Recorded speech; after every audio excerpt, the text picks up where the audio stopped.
Power of detachment হচ্ছে যে আপনি সেই বাড়িতে থেকেই, আপনি সেই সোসাইটিতে থেকেই আপনি কি করে পাওয়ার অফ ডিট্যাচমেন্ট প্র্যাকটিস করবেন। আপনি কি করে প্র্যাকটিস করবেন যেখানে আপনি হয়তো সেই সিচুয়েশনের মধ্যে রয়েছেন, আপনাকে হয়তো খুব খারাপ কথা বলা হচ্ছে, আপনি হয়তো সেটাকে কানে নিচ্ছেন না। আপনি সেই সিচুয়েশনের মধ্যে রয়েছেন, আপনাকে হয়তো অসম্মান করা হচ্ছে, আপনি হয়তো অসম্মানিত হচ্ছেন না। That is call power of detachment. এবং যারাই আমার কাছে সেশন নিয়েছে, ওয়ান টু ওয়ান কাউন্সিলিং করেছে, তারা দেখেছে পাওয়ার অফ ডিট্যাচমেন্ট কি করে কাজ করে বা সেন্ট্রাল ফেন্সিং কি করে কাজ করে।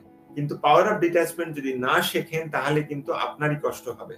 এবং পাওয়ার অফ ডিট্যাচমেন্টে আপনাকে এটা জানতে হবে যে আপনাকে যে যতই যা কিছু আপনাকে কটু কথা বলুক না কেন, আপনি আপনার লক্ষ্যে স্থির থাকবেন। অন্তত নিজের পায়ে ইন্ডিপেন্ডেন্টলি দাঁড়াবেন, যাতে নিজে এতটা রোজগার করতে পারেন যাতে আপনি নিজে নিজের খাবার, নিজের বাসস্থান মানে রেডি করতে পারেন।